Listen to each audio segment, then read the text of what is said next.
तो हमने इसके तीन पीरियड के बारे में, तीन समय के बारे में बात कर रहे हैं।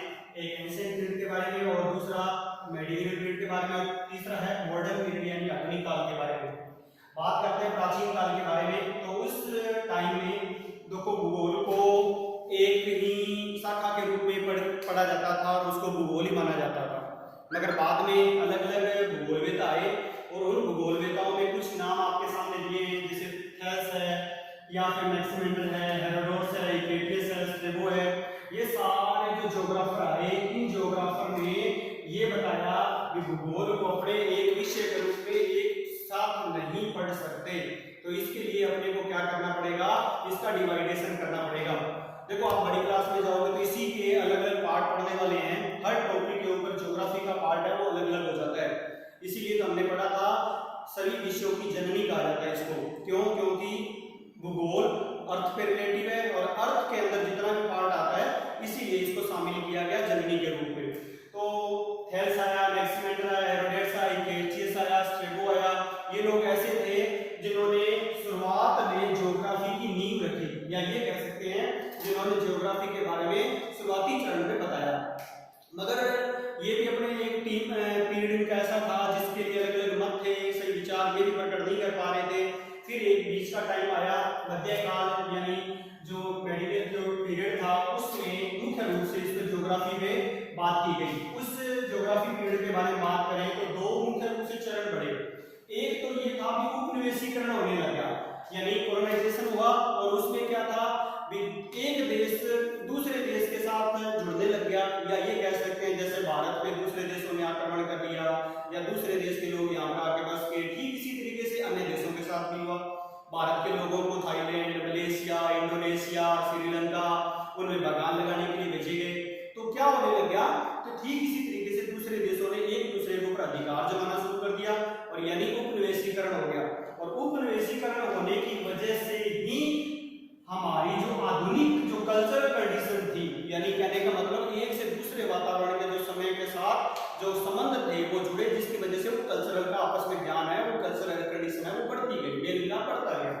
उसके बाद वो लोग जब आपस में जुड़े तो ठीक है, नॉर्मल सी बात है, जब जुड़ेंगे तो अपने देश में सामान भेजेंगे, और सामान भेजेंगे तो जैसे अंग्रेजों ने भारत का सामान अपने देश में भेजना शुरू कर दिया, तो यानी व्यापारिक रुचियां थी उनकी वो है बढ़ने लगी, यानी ये कह सकते हैं उनका ट्रेड जो इंटरेस्ट था वो हैवी हो गया, और वो अपने देश के अंदर या किसी अन्य देश से अपनी सुविधाओं के अकॉर्डिंग सामान मंगवाते थे और भेजते थे, दूसरे देशों के साथ संबंध शुरू होने लगे और व्यापारिक रुचियां बढ़ी, और व्यापारिक रुचियां बढ़ने से ज्योग्राफी का जो काल था, एक पीरियड था, वो बहुत बढ़ चुका था।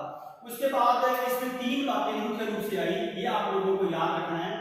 ज्योग्राफी के मध्यकाल का जो समय था उसमें तीन चीजों के अन्वेषण, एक तो खोज के बारे में बात होने लगी, एक उसका विवरण पढ़ने लगे, एक प्रादेशिक समूह के रूप में चर्चा करने लगे, यानी उनका तीन पार्ट में डिवाइडेशन कर दिया गया, यानी उनका एरिएशन कैसा है, या रीजनल जो एनालिसिस है वो किस प्रकार का है, या फिर ये कह सकते हैं भी उनका जो मुख्य रूप से विवरण है, या फिर ये कह सकते हैं भी वो अलग अलग एरिया के अकॉर्डिंग डिवाइडेशन कैसा है।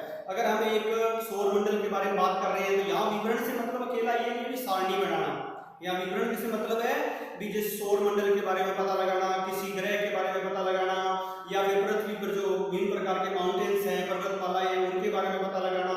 तो ज्योग्राफी का एक दायरा बढ़ने लग गया, यानी तीन बातों पर ज्योग्राफी मुख्य रूप से मध्यकाल में चली।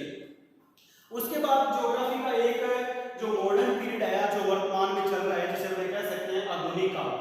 आधुनिक काल ऐसा है जिसने ज्योग्राफी को बहुत बड़ा बढ़ावा दिया, यानी मानव भूगोल को सबसे ज्यादा बढ़ावा देने वाला मॉडर्न काल था, मॉडर्न पीरियड है हमारा। तो मॉडर्न में क्या है, आधुनिक में क्या हुआ, अलग अलग जो भूगोलवेता थे अपनी नींव रख चुके थे अलग अलग पार्ट में, और उन्हीं को आगे बढ़ाने का काम किया है वो आधुनिक काल में यानी मॉडर्न पीरियड में हुआ है। और उसी के अंदर क्या हुआ, यहाँ पर जाकर ज्योग्राफी को दो अलग अलग पार्ट में मुख्य रूप से डिवाइडेशन कर दिया गया, ह्यूमन ज्योग्राफी और फिजिकल ज्योग्राफी। फिजिकल ज्योग्राफी वो है जो पृथ्वी के ऊपर जितनी कंडीशन है उनके बारे में अध्ययन करते हैं, और ह्यूमन ज्योग्राफी सिर्फ एक मानव जाति यानी एक जीव से संबंधित जातियों के बारे में अध्ययन होता है, वो ह्यूमन ज्योग्राफी में होता है। ठीक है, अपने बारे में पढ़ रहे हैं, अपने किस प्रकार का ट्रांसपोर्ट है, अपने किस प्रकार का ट्रेड यूज कर रहे हैं, या फिर किस तरीके से अपने क्या है कि जातियों का समूह है, यानी उसकी ट्राइब्स कैसी है, पिछड़ी जनजाति आदिवासी जनजातियां हैं वो कैसी है, इनके बारे में सभी के बारे में अपने बात करते हैं। वो आधुनिक पीरियड यानी मॉडर्न पीरियड में बात करते हैं। इसके अंदर आपको याद रखना है अमेरिकन ज्योग्राफर थे, उनके अंदर देखा जाए सैंपल, हमने पढ़ा था पहले ऐसा पृथ्वी पर मानव एक अस्थिर चंचल प्राणी है, सैंपल कहती है। और सैंपल एक अमेरिका की प्रसिद्ध ज्योग्राफर थी, और जैसे देखा जाए तो इन्हीं की शिष्या थी, यानी कहने का मतलब सैंपल हो गया, हंटिंगटन आ गया, सावर है, ग्रिफिन टेलर है, ये लोग अमेरिकन ज्योग्राफर थे। अभी देखो इसी ईयर क्वेश्चन भी आया इसमें से भी अमेरिकन ज्योग्राफर के नाम बताइए, तो इनमें से कोई दो नाम बताने थे। तो ऐसे तरीके से आपके पास ब्रिटेन के ज्योग्राफर है, हॉबर्टसन है और मैकमिलर है, और ये मुख्य रूप से जो ज्योग्राफर थे जिन्होंने जो मानव भूगोल थी यानी ह्यूमन ज्योग्राफी थी, जिन पे विकास के लिए चरणों में अलग अलग काम किया। इसमें सबसे बड़ी भूमिका देखी जाए तो ग्रिफिन टेलर की बहुत बड़ी भूमिका जाती है। ग्रिफिन टेलर एक ऐसी धारणा देने वाला जो अलग अलग 3 प्रकार की धारणाएं विकसित हुई, संभववादी धारणा, नवनिश्चयवादी धारणा और निश्चयवादी धारणा। देखो संभववादी का मतलब है जो उन्होंने क्या करके दिखाया, हर चीज को फिक्स करके दिखाया, संभव करके दिखाया। तो जैसे मान लो अपने पहले ग्रहों तक नहीं पहुंच सकते थे, अलग अलग ग्रहों तक हमारी पहुंच बन गई, जो चीज हमारे पास खोजबीन नहीं हुई थी उनको खोजबीन करके दिखाया। तो हर चीज को उन्होंने क्या किया, संभव करके दिखाया। वो कहता मानव एक ऐसा प्राणी है जो किसी भी तरीके से कोई भी काम कर सकता है, वो संभव करके दिखा सकता है। इसलिए मानव के इर्द गिर्द यानी ह्यूमन के इर्द गिर्द चलने वाली ये कंडीशन थी, इसलिए इस कंडीशन को नाम दे दिया गया संभववाद। फिर आया एक नियतिवाद की धारणा आई, एक नवनिश्चयवाद की धारणा आई। अब नवनिश्चयवाद में भी ग्रिफिन टेलर कहता है कि प्रकृति हमारे साथ खिलवाड़ करती है। वो कहता है जैसे हम प्रकृति के साथ खिलवाड़ करेंगे वैसे प्रकृति हमारे साथ करेगी। अगर हम प्रकृति के ऊपर नॉर्मल सी बात है उसके साथ संतुलन बना के रखेंगे तो वो संतुलन बना के रखेगी। जैसे आज आधुनिक टाइम में अपने देख सकते हैं, जैसे कोरोना वायरस का प्रकोप है, तो एक प्रकृति के साथ छेड़खानी हुई और जिसका भुगतान हमारे को देना पड़ रहा है। तो इसी तरीके से वो कहता है रुको और जाओ की धारणा है प्रकृति के ऊपर है। कहता है एक चौराहे पर जैसे सिग्नल लगा होता है, बत्तियां लगी होती है, और उसके अंदर क्या कहता है, रेड सिग्नल क्या कहता है, ग्रीन सिग्नल क्या कहता है।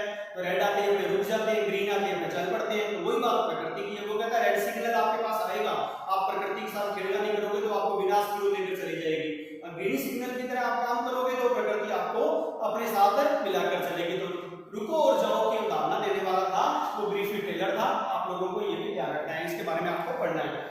इसके अलावा दो धारणाएं आई, एक नियतिवाद की धारणा और एक संभववाद की धारणा। नियतिवाद की धारणा थी वो प्रकृति के ऊपर चलती है, संभववाद की चलती है वो मानव पे चलती है।